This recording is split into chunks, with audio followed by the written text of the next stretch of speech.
All right, so welcome everyone to today's a16z crypto research seminar. Very happy that we're bringing back. Hopefully you saw us talk on Thursday, but he's back again today.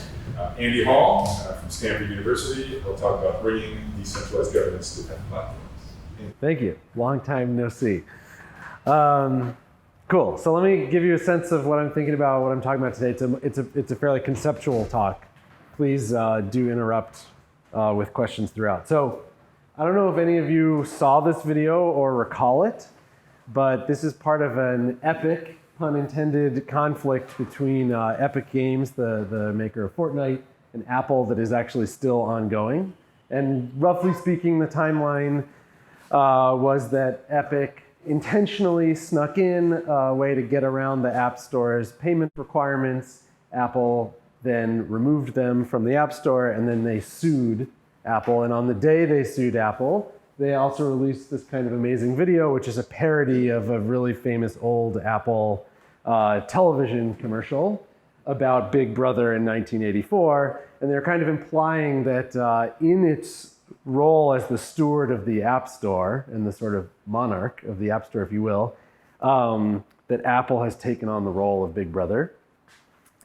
And there's some, I think, remarkable quotes from one of the legal filings that Epic made. Of course, take these with a grain of salt because they're from Epic's point of view, that expose, I think, some really important governance issues with modern platforms that I'm super, super interested in, both in terms of my academic research as well as my work in tech. And so just two quotes I wanted to read out quickly, both from this legal filing. Quote, "Developers have faced an inefficient and opaque app review process riddled with arbitrary decisions and errors coupled with poor customer service. As Apple has gathered more and more users into its ecosystem and locked them in, the importance of the Apple ecosystem to developers has increased to the point that nearly all developers rely on Apple, but Apple does not need to rely on any single developer." I'm super interested in this really important conflict because I think it exposes some very core governance issues that we've experienced in other parts of society in the past that have to do with when you're subject to a system of rules that you didn't play a role in shaping, and that if you don't have sufficient outside options, you might have no choice but to live under. And this problem of how these large tech platforms are creating these systems of rules and enforcing them, it's ubiquitous across the space. So I want to give you a few more examples to show you why this is important. So of course, a totally different example from Apple. Here's Twitter banning the, at the time, sitting president of the United States. And maybe somewhat surprising given the politics involved, quite a few global politicians actually came out and said, we don't think this is a good idea. And so in particular, Merkel as well as Macron and others in the EU, who again, on the basis of their politics, might have thought maybe Trump shouldn't be on social media, are saying that this is actually very problematic, that a private social media company can just set rules, arguably arbitrarily, and knock someone as important as the President of the United States off their platform. And because so many users might be locked into this platform, that might have a meaningful effect on who's able to see what. This is not obviously limited to Twitter. We know that the exact same issues play out on Facebook, on Instagram, et cetera. I just want to highlight, though, the issues are also not limited to sort of like binary rules that you write down. They're also about algorithms. And so another long-running concern of this nature has to do with Facebook and the way the news feed, the ranking algorithm, prioritizes some content over others, which then creates incentives for news producers. And news producers actually arrange their businesses to do well under the newsfeed ranking algorithm. And then when the algorithm changes, it sort of picks winners and losers, sometimes accidentally, sometimes people have argued maybe intentionally.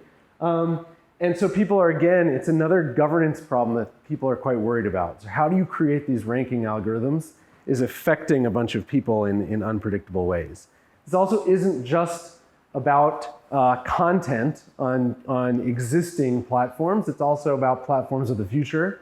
So we're already seeing this play out. I see this in my own work at Meta. Lots of difficult issues about how VR platforms are going to regulate their content or conduct, as the case may be. And I also want to highlight it's not just about Web 2 platforms. It's also about these newer platforms that cater to Web 3, but that have certain Web 2 characteristics. And so you think about, for example, Coinbase, which has faced its own difficult content moderation issues.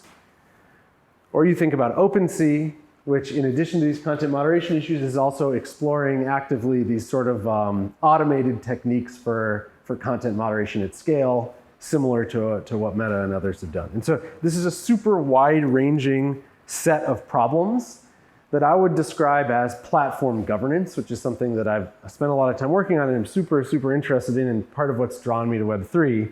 I would define it as the system of algorithms, product architecture, rules, rulemaking, procedures, appeals processes, and other institutions that shape how platforms are used. And the thing I want to talk about, which is a continuation of what I talked about last week, is that today, in the way these platforms are governed, they're governed largely like monarchies. Right? And I talked last time about some of the pros and cons of that. But basically this idea that platforms are allowed to sort of unilaterally set all of these rules and to govern their platforms as they see fit, obviously subject to a variety of kinds of regulation, but with a lot of latitude to decide how they create their rules, how they enforce them, when they enforce them, what kinds of appeals you have to the rules, how they rank content, et cetera, et cetera.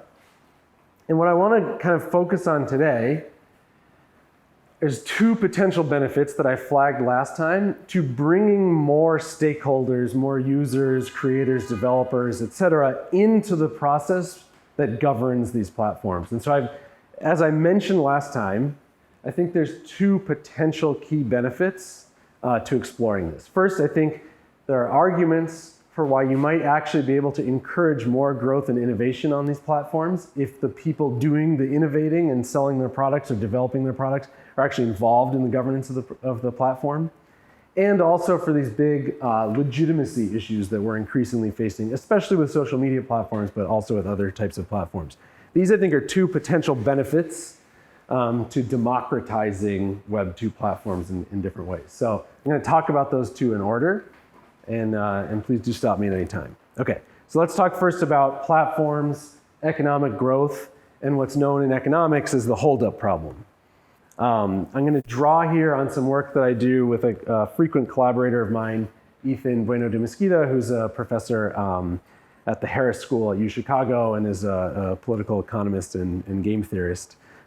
Our argument in this piece that we're kind of trying to build out into some new research, and so would love your feedback on, is this idea that actually the way you govern these platforms, just in the same way that the way you govern a society structures its economy and can lead to good economic outcomes or bad ones, this is like the puzzle of economic development, in just the same way, how you govern these very large online platforms could affect outcomes in similar ways. So platforms actually need, right, to attract all these different people to the platform. Obviously, they have to provide a service that's valuable to users.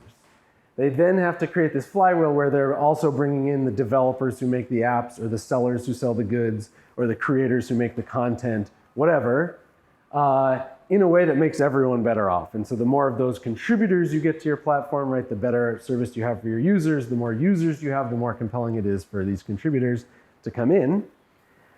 Where this problem occurs, this holdup problem that I want to talk about, is after a platform gets very, very large, the exit options for these various contributors to the platform may diminish, right? And that's sort of a big part of the argument that Epic Games is making, is that it's just not the case that the developers can say, I don't like your rules, so I'm going to go over to some other app store. They can do that in a very limited way, but they lose a lot of potential business if they do that. And the more locked in they are to this platform, the more severe this holdup problem is. So what is the holdup problem? The holdup problem is that once you're at scale as a platform, it's very hard for you to promise that you're not going to use that power to start taking more for yourself and giving less to the developers and the creators and so forth. And if you go out today, I've been trying to quantify the size of this problem across platforms. It's kind of hard, but certainly, at least anecdotally, when you talk to people who work on these platforms, you notice this across many platforms, right? Growing sense that they're not getting a fair share, growing reluctance to invest in learning how to build for a new platform, if this problem hasn't been solved. And so I'm not at all trying to argue that today there aren't, lots of apps on the iOS store or anything like that. But on the margin, think about someone just getting out of college or something who might want to make an app. Maybe they're a little bit less excited than they used to be. Like when I graduated college, I went to Stanford in '09, everyone wanted to make an app. Of course, some of that is because it was new and there was just more low-hanging fruit, obviously. But another part of it is today, I think there really is a strong sense that there are certain parts of the deal that are just not as compelling as they used to be. And the holdup problem isn't the fact that you are in equilibrium mistreated by the platform. It's that anticipating that, you choose not to invest in the first place. And therefore, from the perspective of the platform, they're not maximizing the amount of contributions that they could be if they could somehow promise, we're not going to raise fees later. We're not going to have these, these hard to understand rules and use them in ways that advantage us. We promise you we're going to stick to a fair deal. If they could do that, they could get more people building on their platform, but it's very, very hard to do that. And I think we're in a really interesting phase right now where platforms are just starting to grapple with this because these conflicts are getting so severe. So we had, obviously you saw the example of Fortnite, which is maybe the highest profile, but there's tons of others. There's third-party sellers going to war with Amazon. There's like the Etsy boycott. I don't know if any of you saw that. This is happening all over the place. And so I think it's becoming an increasingly large problem and a business opportunity, I think, this is my argument at least, for platforms that can innovate in how they're governed to create a credible promise to their contributors that they'll treat them well.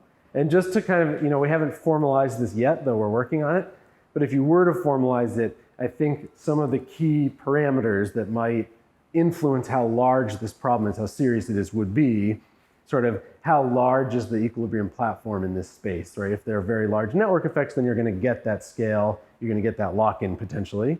How much platform-specific human capital the creator or the developer needs, that's going to drive lock-in, right? The bigger the investment in your time and energy is, the more reluctant you're going to be to engage in a badly governed platform. Similarly to that on multi-homing, like if it's very hard for you to multi-home, that increases lock-in further. And of course, like for creators, especially imagine like if you can't port your data. So you build this big following on TikTok, but you can't bring it with you anywhere, then that leaves you more locked in, that leaves you more subject to this problem. Ex ante, maybe people will become more hesitant to engage in the platform in the first place. Quick question here. So another thing one could do is like just issue formal commitments, right? Like, commitment devices are harder, but not impossible, and smart contracts make them easier. How do you think about is it about inability to commit, or is it lack of incentive to commit? I think, so definitely my historical thought is both. Oh, sorry, yeah. So the question was, are there other ways to solve the commitment problem? And has the problem been driven more by not being able to commit or not having incentives to create the commitment? Scott, I think both have definitely been in play. I think if you go back to the early days, no one knew how these things were going to end up. People were just excited to get involved. And so it wasn't obvious yet that this problem was going to occur. But one of the lines we have in the piece is sort of like, fool me once or something like that. It's like people are learning now that this issue could be there. And so for the future, both if you're thinking about new platforms or if you're thinking about incentivizing effort on the margin, this could be more important now. And so there could be stronger incentives than there used to be. In terms of ability to commit, we've been thinking about it mostly like if you're in the Web 2 world, it's very hard to commit to this stuff. I mean, you can certainly try to use the legal system to make the commitments, but we know why that's not a super strong commitment because the costs of litigating this stuff are super high and the outcomes are super uncertain. And so our thought was along your lines that Web3, the blockchain, might actually open up the space to create those more credible commitments now. Okay, so we're going to think about this in kind of, we're political economists, so we're going to think of it in kind of a political economy style way, which hopefully is useful, which is how do you solve commitment problems of this form when you can't rely on just signing a legal contract together? Well, one thing you can do is you could observe that this is very similar to the problem that societies face. So if you believe at least, which I do, these stories about economic development, that one of the key things that drives economic development is the ability for the state to credibly commit not to expropriate you in the future, not to erode your property rights, which makes you willing to invest, to start a business, whatever, then you can follow the same kind of logic. So there's some fantastic work in the political economy of development that's about how societies solve this problem. You want people to feel empowered to start businesses, to engage in economic activities. You need to promise them in some way that you're not going to screw them over after they start to do that. Otherwise, ex ante, they'll be reluctant to do so. How do you do that? Well, of course, you build a strong legal system with property rights. Harder than it sounds. Maybe it doesn't sound so easy. But you also combine it with democracy. And that's sort of the really important insight from this literature, is that if I tell you today, you know, this is what the tax rate's going to be, this is the process for how you own property. If someone wanted to take property from you, here's the process for how you would do that. And I promise you it's just going to stay that way forever.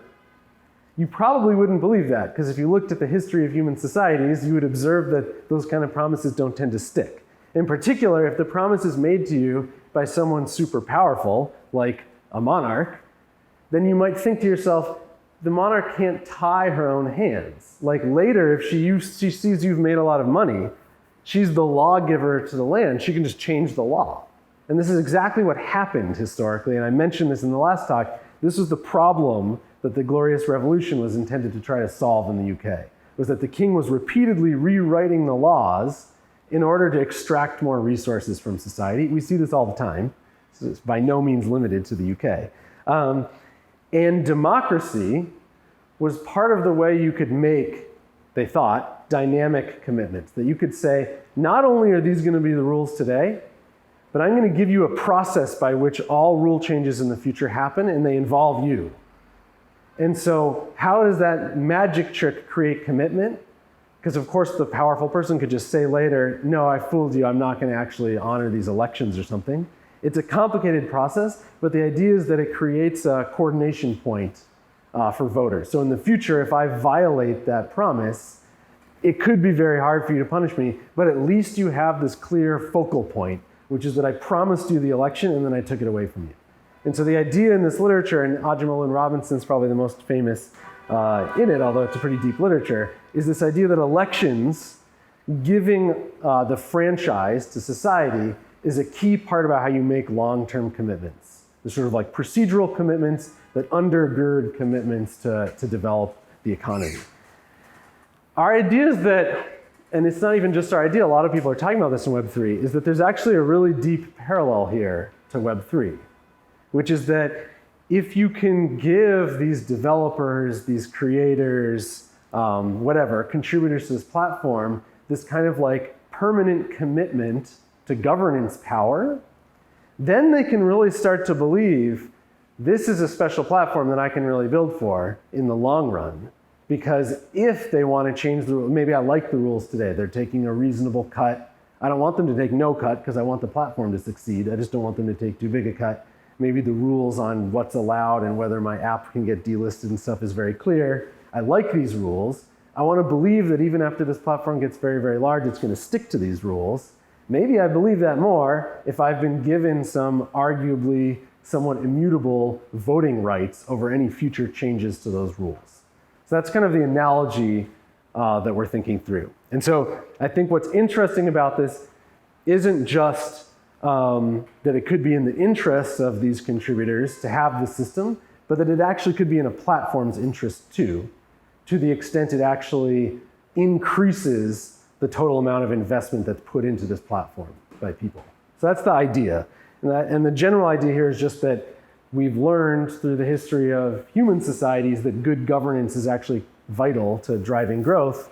Maybe the same logic applies for these platforms.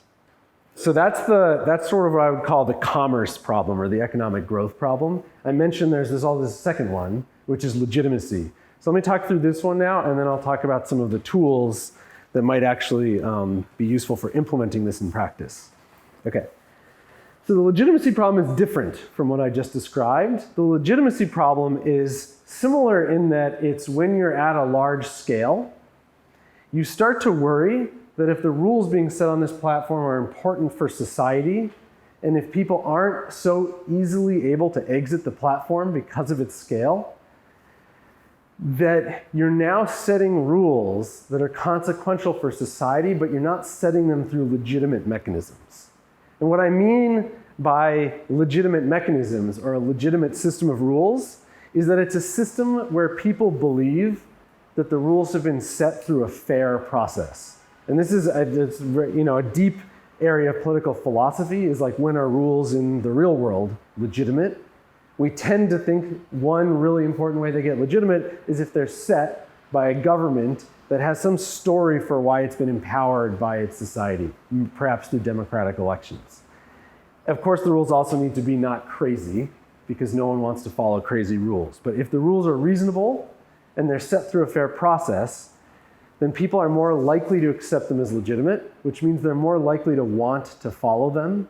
People don't like to follow rules that aren't set through fair processes, or processes that are at least perceived to be fair. And this in turn makes this super important for the global policy conversation around social media. I would say one of the most fundamental drivers of the desire across the world to rein in social media platforms is precisely the feeling that they are, because of their scale, setting rules that are affecting the flow of information in society, and that they're not setting those rules through a legitimated process. And so if you can implement some kind of good governance so that you do create those rules through a fair process, it might actually be very good, not just for society, but also for the business.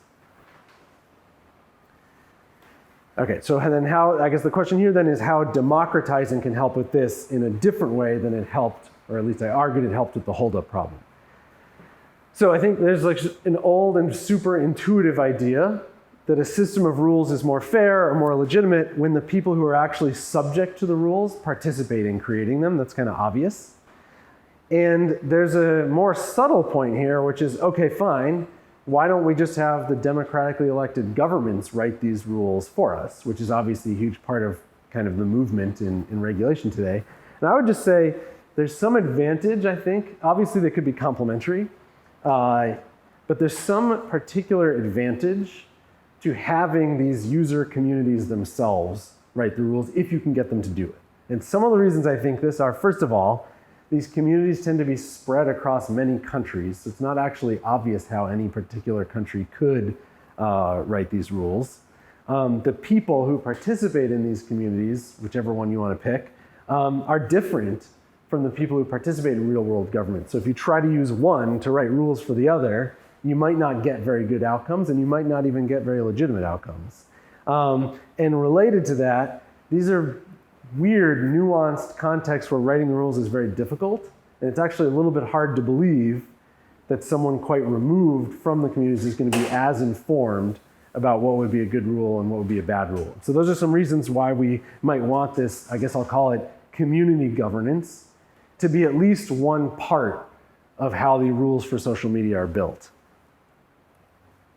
Okay, so those are like just high-level conceptual views on two reasons you might want to try to democratize large platforms. And I think the question is, how do you do this in practice? So we talked a little bit last time about some ways you can borrow from the history of democratic governance to kind of innovate in Web3. We talked a lot about kind of the need to move beyond direct democracy. And now I just want to kind of lay out some ideas for how we might do this, both for Web 2 and Web 3. All right.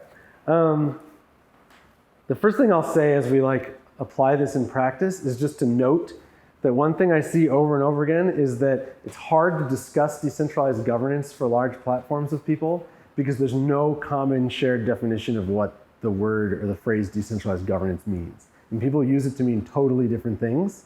It's actually quite complicated to figure out how to apply it to a large platform. So I want to tell you about, this is at least one idea for how to divvy up the different things it can mean. So one thing you can do is you can have a platform, it's centralized in the sense that the rules apply to everyone, the same rules apply to everyone, but you could use decentralized means or democratic means to set those central rules. And that's kind of how the federal government in the US works, or the central government in many countries works, right? So it's centralized in the sense that it's a set of laws that apply everywhere, but it's decentralized in the sense that it's not one monarch making the rules. And so some people might call that decentralized governance, other people might not. It's definitely a super important thing for how platforms operate in practice. The second thing is who enforces the rules. And so you see lots of examples of this too, where maybe the rules are actually set by a central actor, but how they're enforced is decentralized. So you have these communities where maybe there's a set of rules, like Reddit, for example, has a set of central rules, and they partially rely on admins to enforce those rules in certain contexts. You could imagine pairing these two together. You could use democracy to set a set of central rules, and then you could also ask the community to help enforce them. Or you could do some other combination of the two. This difference between making the rules and enforcing the rules is super important. And Matt and I talked about it earlier. Like, they're both, it's actually kind of hard to figure out which is more important in which context. In some contexts, you might think that making the rules is actually the easy part, but getting it right on enforcement is super hard. And so you see, for example, I mean, just to draw on my own experience at Meta, lots of times where the concern is not about the rule, but about the fact that it was applied to this person and not to that person. And the more you have that kind of sense that the rules are being applied unevenly, the less legitimate the system obviously is. And just from a practical standpoint, the worse the user experience is. Especially imagine you could have some perfect set of rules, but you massively over-enforce on them, and it makes for a terrible user experience, something like that. So that's one way it plays out, but it also plays out the exact opposite way. And in fact, it might be an interesting exercise if you're interested in this kind of stuff to go read the actual rules of basically any platform. And I think you'll be hard-pressed to say that you think that they're written super well. They're incredibly confusing. They tend to be at a almost bizarre level of detail. Like some of a good example, I don't mean to pick on them at all because it's completely not unique to Twitter, but like go look at Twitter's rules around manipulated media, which is what they used, for example, to apply to the Hunter Biden piece in 2020. It's an extremely weird, it's not just like there's a rule, it's like under these conditions we do this, but under these conditions we do that. And it's like, if you turn it into a flowchart, it would be an extremely complex flowchart, and a lot of them have this characteristic. That's in large part because it's just a super hard problem to write a coherent set of rules. But it might also be, point to some pathologies in the way large platforms write down their rules. And so in a case like that, the problem is not just, okay, we had to enforce these rules and we're not very good at it, or it's a hard problem. It's also like, if the rules themselves are super unclear, then that's also very bad for users if they're getting enforced on and they don't understand why, even if the enforcement is actually done correctly under the system of rules or something like that. And so these two problems go together. And I think both are amenable to sort of some of the insights from democratic governance, that you might be able to use tools from democracy both to write more effective rules and also to get the community to help you enforce them. So I think that's kind of where my interest lies. And if you think about all the examples I put up at the beginning, I think it kind of applies to all of them. So if you even think about OpenSea or Coinbase, these are tools that might be useful to platforms that are kind of like Web3 adjacent, but which still require some kind of central layer of rules and regulations. I'll just mention, because it's super important and it comes up a lot when I talk to people, there is of course this other meaning of decentralized governance, which is like you kind of get rid of the platform. And it's sort of like we don't see any examples of this in practice yet, but it's like a dream some people have. That you'll have like a completely decentralized social media platform where there are no central rules, no central anything, and it's on the blockchain, let's say, and then people can write their own competing kind of like wrappers that sit on top of it. And some can have one way of ranking content, some can have another, some could have one system of rules, some could have another system of rules, and then you'd have competition among users on which to use. And that could have huge gains for both the economic, the holdup problem and the legitimacy problem, potentially, if it worked. But I think there's some very interesting questions as to whether and how it could actually work.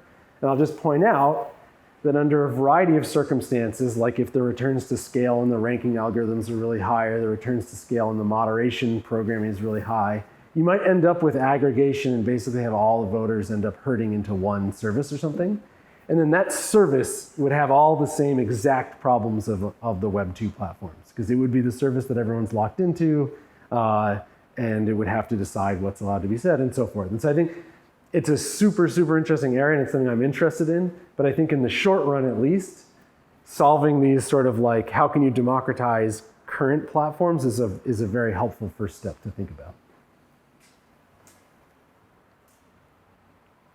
Okay, all right, so how do we actually do this? The obvious first thing to do is to have the users just vote. And so maybe you write the policy. So this would be under this framework of central rules, but voted on by people and centrally enforced. You write the rules and you make 2 versions of them, and then you ask the users to vote on them. And I think it's kind of an intuitive, simple idea that brings at least some amount of legitimacy into the process of how, let's say, a social media platform writes its rules.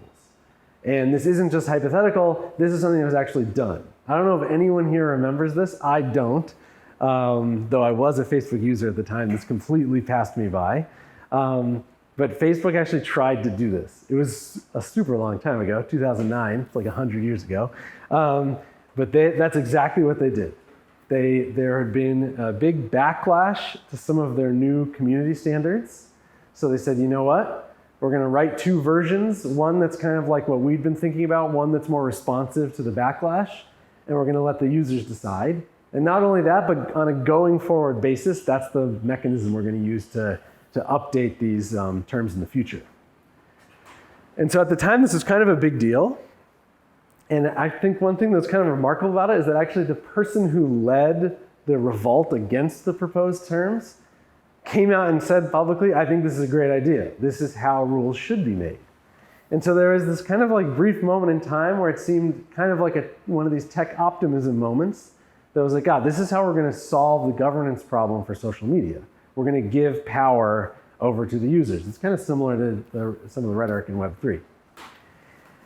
It fell victim to precisely the same problem we talked about last time in terms of DAO governance, which is that in the end, basically no one voted. No one, it's actually kind of thinks 600,000 votes is sort of remarkably high based on my expectations, but it was a 0.3 percentage point turnout rate for the Facebook user base at the time. And I really like, this is a headline from the Los Angeles Times, Facebook governance vote is a homework assignment no one did, which I think fits DAO governance pretty well too. And so what happened here? I mean, there's a lot to debate about exactly why the participation rate was so low, but it's not that surprising that if you ask people, they're on this platform for other reasons. I think a lot of them rightly feel it's not their job to govern this platform. They're not getting paid to govern it.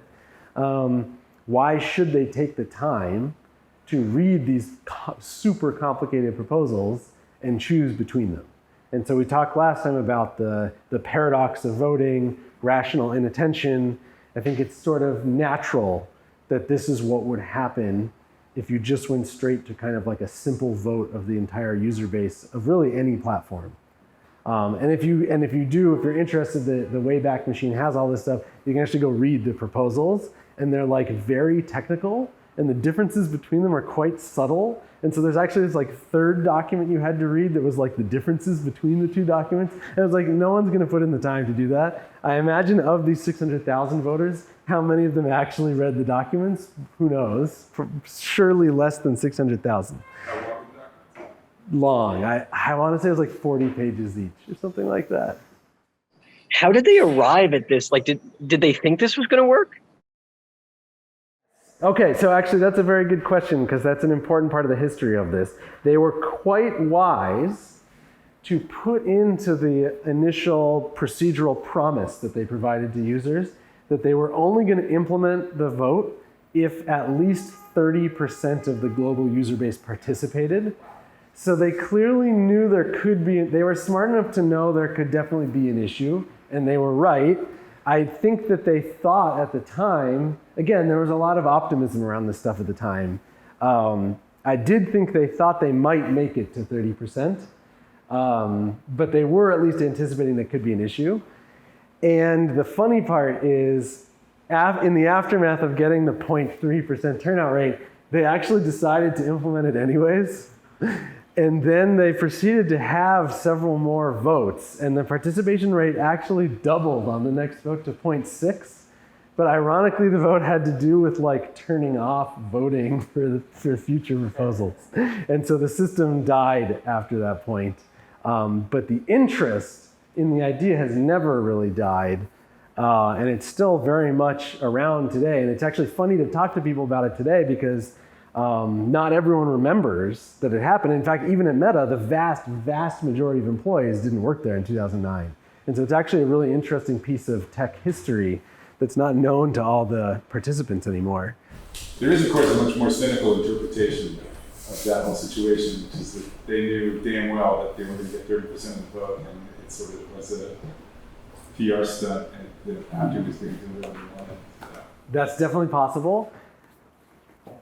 Certainly, in general, I think that companies often face that incentive to make a show of listening to people. The only thing I would say, and maybe this is even more cynical, is like I think there are potentially large advantages if you could actually get the user base to make these decisions. So this is something you'll see in the press today. So at Meta, for example, Mark still today speaks about the desire to get the community to govern itself. And the way I think more critical elements of the media interpret it is not that it's that kind of cynicalness, but that rather, of course, someone who has to face all these hard decisions would much rather push them off onto other people. And so it could go either way. Like if you could get high participation, it might make your job as a platform easier in some way. It could, yeah, it's hard to say though. Of course, the voters could make bad decisions and you could end up having to bail them out. It's hard to say, yeah. Maybe like as a follow-up question to that, I guess there's, like my very limited understanding of this example is it sort of like probably doesn't affect Facebook's bottom line for revenue all that much if there's like this distinction between some things. And maybe same thing for content moderation as long as it doesn't put them in legal trouble. If it gets more users, who cares?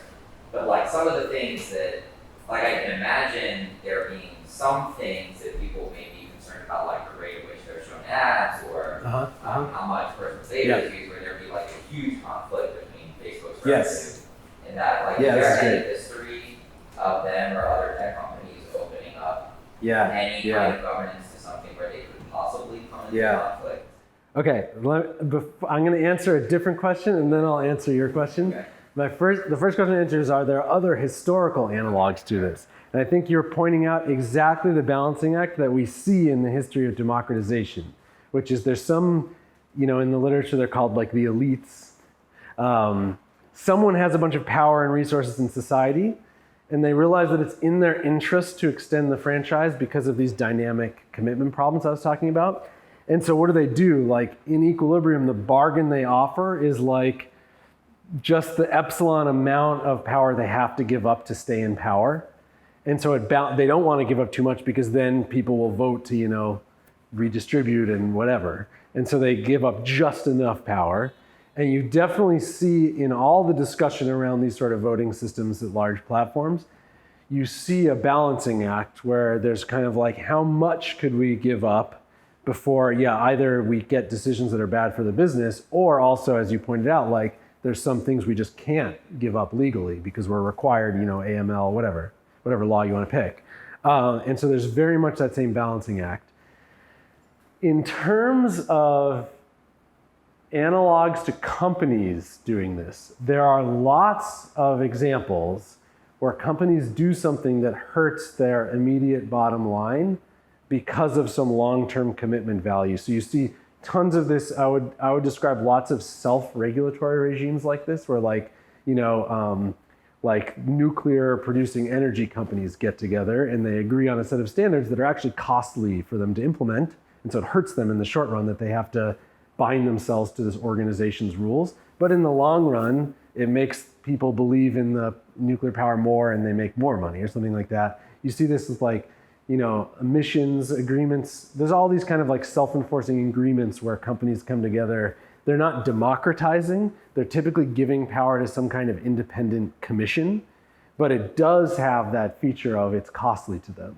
And the commission does tend to make decisions that are costly for the immediate bottom line. But there's typically a belief that in the long run, it's valuable. And so you could you could think about whether the same thing is true here. And that's actually one of the major issues I want to raise. So just to get to how would you actually like implement this? This is super early thinking I want to stress, but like you could imagine a platform issuing some kind of governance token to its contributors, to its developers, to its creators, what have you.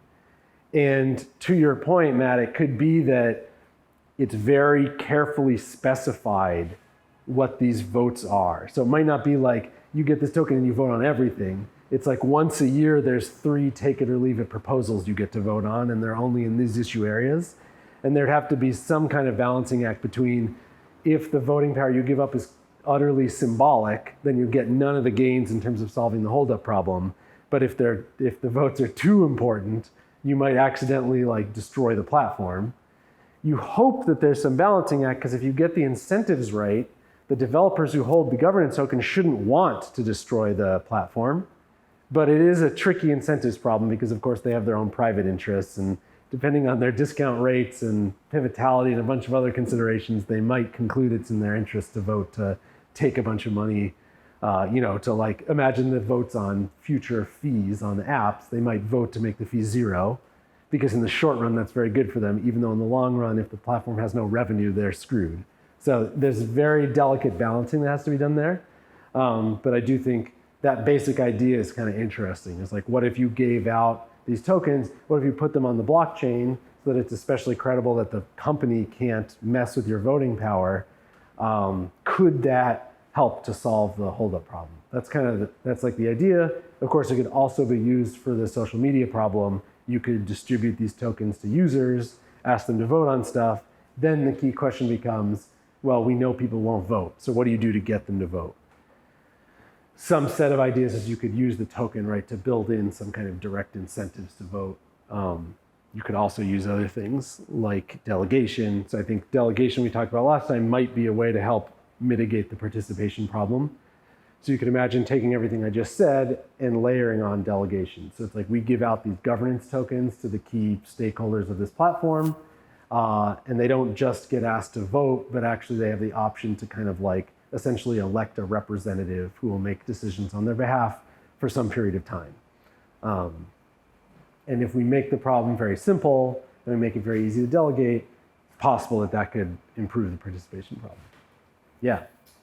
So, I mean, at this part of the talk, we're now starting to kind of talk about Web 2 and Web 3 broadly. Yes. But I mean, one like really big difference would seem to be the state of the civil problem. So like, I'm just curious, like fundamentally different, just sort of the design space for doing voting in one versus the other. What do you In the think? context with developers or stuff like that, I'm envisioning a system with known identities as the easiest use case, where there's a bunch of tricky problems to solve. I think it gets even more interesting if you open it up and you say anyone can come and trade these tokens and also develop and be anonymous.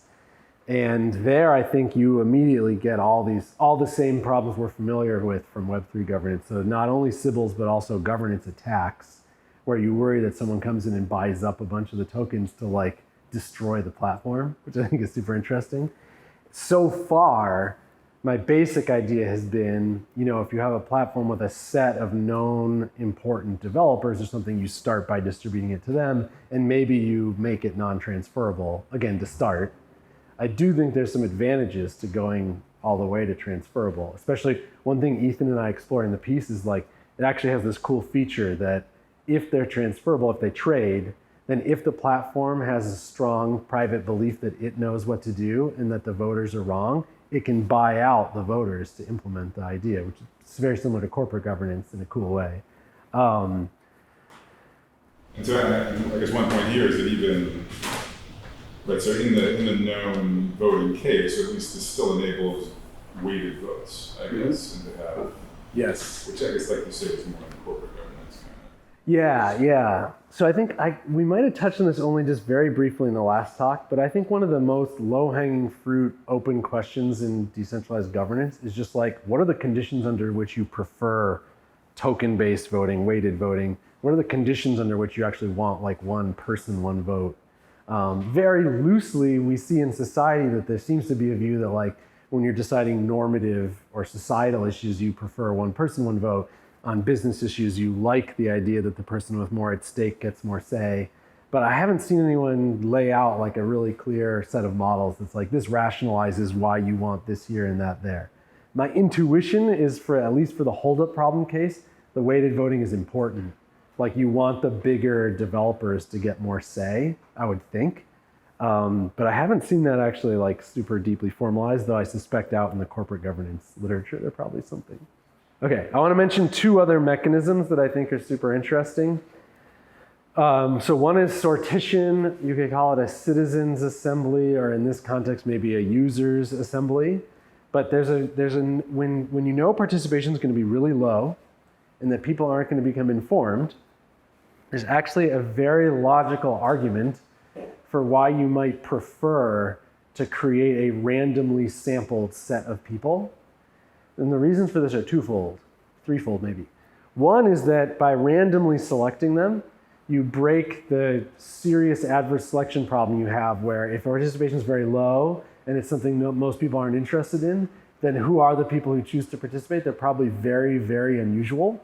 Anyone who's ever read through any notice and comments, either from the federal government or actually Meta publishes theirs from the oversight board, you'll see that the average comment is not from the average person. It's from a very unusual and very strongly, people with strong points of view tend to participate. And you might not want that for your system if it's supposed to be representative.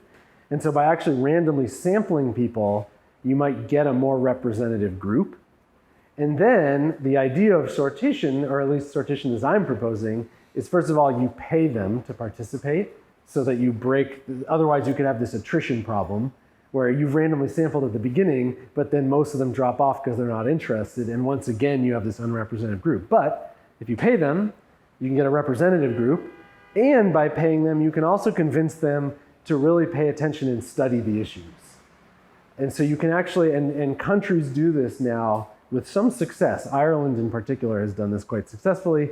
You get basically like a jury, you pay them for their time, and you ask them to do this service and to study an issue. Experts come in and brief them on both sides, and then the group makes a decision. And I actually think this is a way more realistic for the social media setting. I think this is way more realistic as a way to get democratic input than to try to put it out for a vote. Because it's not just that it's representative, it's that you get some informedness through the briefings. Of course, this is expensive to do. You wouldn't want to do this a lot. But if you're a large platform operating at scale and these governance problems are severe, it might actually be worth it to pay for this in limited set of cases. Yeah. So like the process you described sounds very similar, well, so in some ways similar to like how we do jury trials. Yeah. You use the term jury for what happened in Ireland. Yeah. Are there studies on sort of like with legal experts look at the decisions that juries came through these process, that legal experts generally believe like some evaluation of the quality of the decisions that get made? And like other people think it's kind of like we do it because it's the law, or we do it because we would still choose to do it if we reset the law today. So there's let me answer that in a couple different ways. First, there's a big difference between an actual jury that is adjudicating a dispute. That's like one particular thing. And then in sortition, the way I'm describing it, at least, it's more about like creating a policy. And the reason it's very different is that in the jury case, while there certainly are some values you can bring to bear, we tend to think there's like a correct answer and do they get it or not. Within a citizens assembly, you're trading off different values, and so it's not obvious that there is a correct answer to compare it to. There are, however, like indicia of did people do this in a well-meaning, serious, sincere way? Did they put in effort? Did they participate? And when people have studied that, the evidence is pretty good that actually people are surprisingly willing to hash things out and to put aside their preconceived beliefs and stuff like that. But you can't really correlate it with any particular outcome. On the jury side, you can do that. And so you could ask a legal expert, how would you decide this case? And then you can compare it to the jury. I think the consensus view there, and this is kind of nuanced, is no, the jury is nothing like one of the experts. And litigators, I'm married to a litigator, will talk about this a lot, that the jury is just a complete crapshoot. But there's a very subtle thing that goes back to legitimacy that's really important, which is that legitimacy in these kind of collective decisions is not imbued exclusively or even primarily by a view of whether the jury comes to the right answer, but rather by the idea that like this is a fair process. Obviously, if it's a complete like made up coin flip, that's not legitimate because there's not even like a story.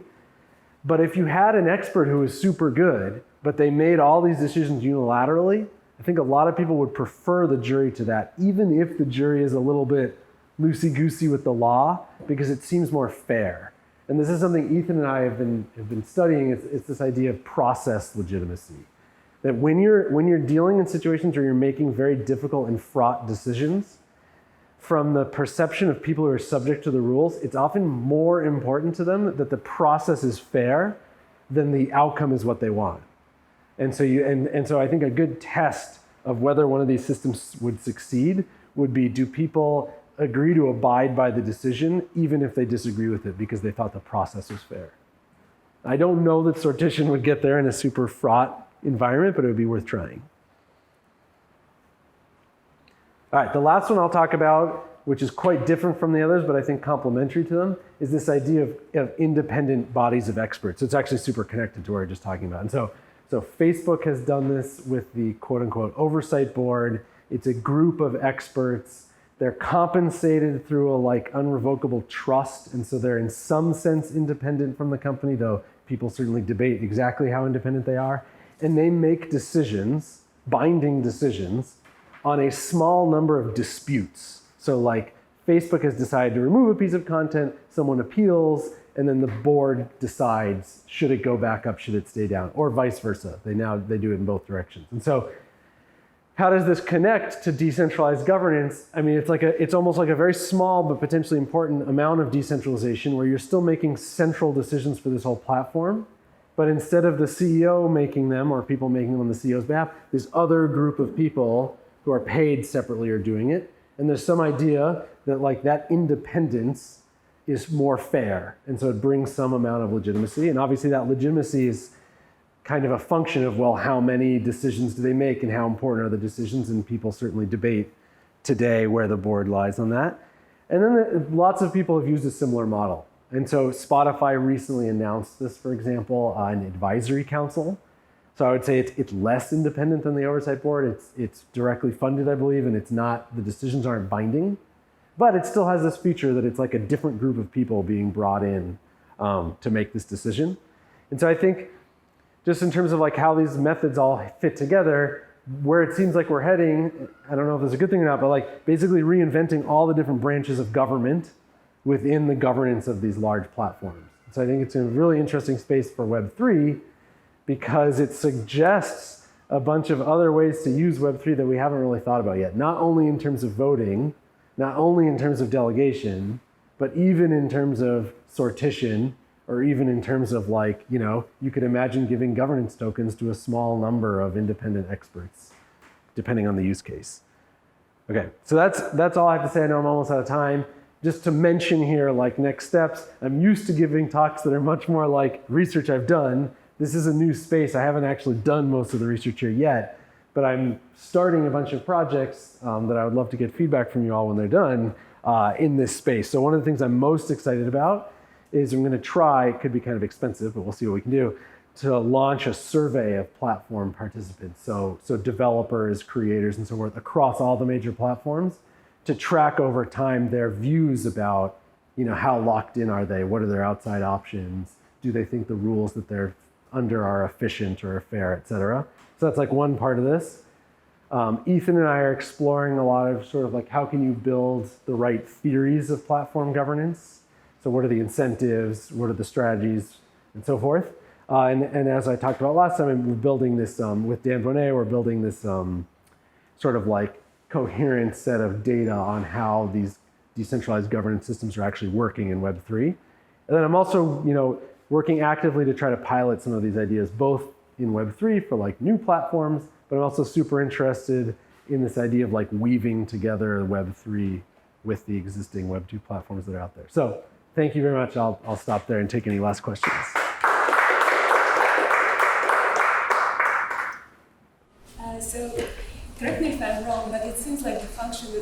to optimize is the number of users that think that the process is legitimate or fair.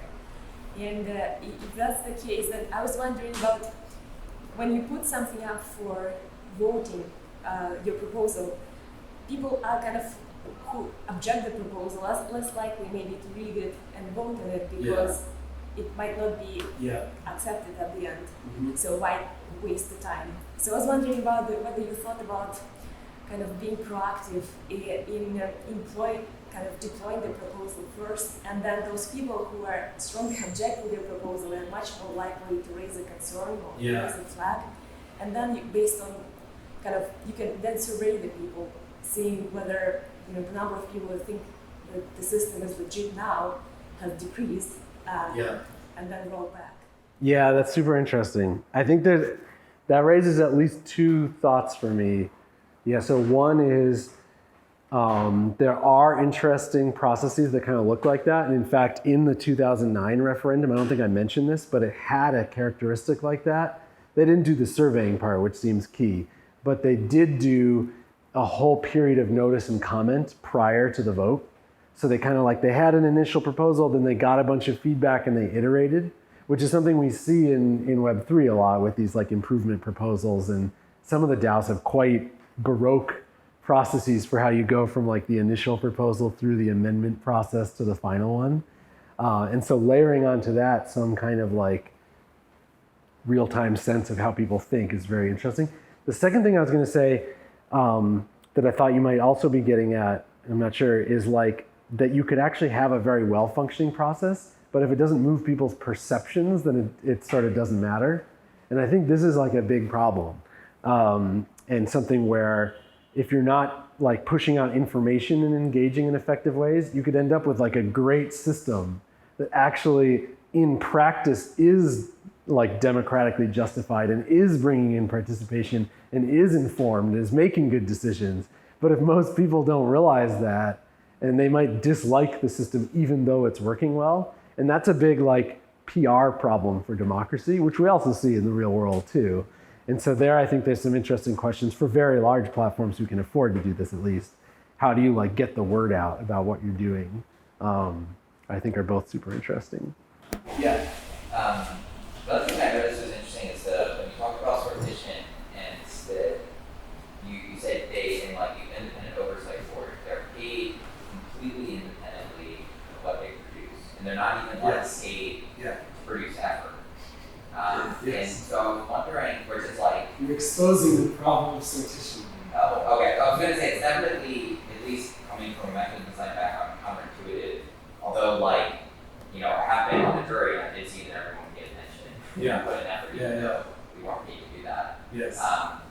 But I was wondering if that is kind of commonly accepted conventional wisdom that if you pay people to be there, that actually may be better, not trying to engineer incentives, or if that's still an open problem for when is it good to engineer incentives versus when is it good to just pay people to show up and take things. Yeah.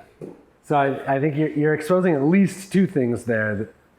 The first is sortition is the worst possible system you can imagine if what you're worried about is accountability between the decision maker and the voters, because there's zero formal accountability. There's nothing, the voters have no control over it whatsoever. And this is why it's never been regarded as a particularly compelling way to govern a society, because you would worry if on an ongoing basis, other than Aristotle, who seemed to think this is a good idea, most people seem to conclude this is a really bad idea, not only because you could get people who have no idea what they're doing and didn't even want to become politicians in the first place, but you now have given them no reason to fear that they could be fired or anything. So if you think accountability is very important, this is going to be the worst possible system. For some of these value-based judgments, it's a one-off. If you look at how citizens' assemblies work in practice, they're almost always a one-off decision made by a relatively small group of people where you can hope that some kind of social glue encourages more responsible behavior. That leads to the second thing about whether compensating them helps or hurts. I don't think that's at all settled. You can think, there's lots of interesting work on other cases where compensating people actually leads to worse outcomes. There's the Israeli daycare finding, although I think it's actually been questioned whether it's a real finding or not, but it's the example everyone points to where like they start to fine parents for being late to pick up their kids, and then more people are late because they interpret the fine to be like, this is an option, I can pay and be late. Whereas social pressure is actually more effective at getting them to be on time. It's a stylized story, it's probably made up, but people are super into it. But that's definitely a thing that could happen. Like it could be that paying actually sends a bad signal that this isn't your civic duty. For a platform, there's so little sense of duty that I think it probably is important to pay, but there's definitely trade-offs. And I can imagine in a DAO where there is a strong sense of civic kind of duty, maybe you don't want to. I guess I think the interesting thing is that you're paying them kind of like just to be there. You're not paying them like in stock in something or in something that says like if people then later vote on your decision and like it more money or something. You're just paying them independent of what they do. So this is another area that I would love to study more, is if you go around, I almost put this on the list of things for discussion topics, Tim, because it's so popular these days. There's all these ideas around slashing or other techniques that try to build incentives directly into voting a particular way. And I think the promise of these is very interesting, that you worry that at a baseline people aren't putting in a lot of effort, let's give them some incentives. The problem is it's a super dangerous game to play, because if you don't get those incentives just right, you produce these incredibly strong incentives for people to start ignoring their private signals and vote. It becomes a coordination game where the only thing you're trying to do as the voter is figure out how other people are going to vote so you can vote the same way so you can get the reward or avoid being slashed. And that's terrible for most voting systems. And so I think it's an open question, like, is there a way to build in those incentives without creating the really bad herding tendencies? So I had a question. Go for it. I put it in the chat. I guess I can read it out. What do you think about trying to make systems forkable as a way to create legitimacy instead of creating governance rights? L1s don't need to explicitly give voting rights because users can run their own rule set. This doesn't apply to most applications, however. For example, Uniswap can't fork permissionlessly because the assets the contract holds can't be split. Yeah, this is a super deep issue that I've been talking to people here this week about, because I think it's one where there's a lot more to study. But basically, I think your question is, it's at least exactly the way I've been thinking about it, that the stronger your exit option is, the less important all these other more complex forms of governance become. Like if it's really easy to exit, then your obligations or your opportunities to use democracy to do better are much more limited, I think. And the interesting thing tends to come around, at least for these Web 2 platforms, when there's a sufficient amount of lock-in, that's where you start to get these legitimacy problems, and it's where you start to get the holdup problems. I will just say in Web 3, the story might be slightly different, only because you're using democracy there not only for those goals, but also for these goals around like keeping the protocol decentralized and securing it from governance attacks and the like, where you might have other reasons to want to use democracy even if you can also exit. But I think for these legitimacy or holdup problems, I think, though I do want to do some more research on this, that the stronger the exit option is, the less you need that stuff. And that's definitely been there's some very old sort of foundational political economy work about like, well, why are local governments so much smaller and less developed than national or state governments? And the idea has always been, because people can move from one city to another, the cities don't have the same kind of lock-in, and they have, as a result, much more limited governments. So there is some interesting analogs there too. Yeah, it's a really interesting question.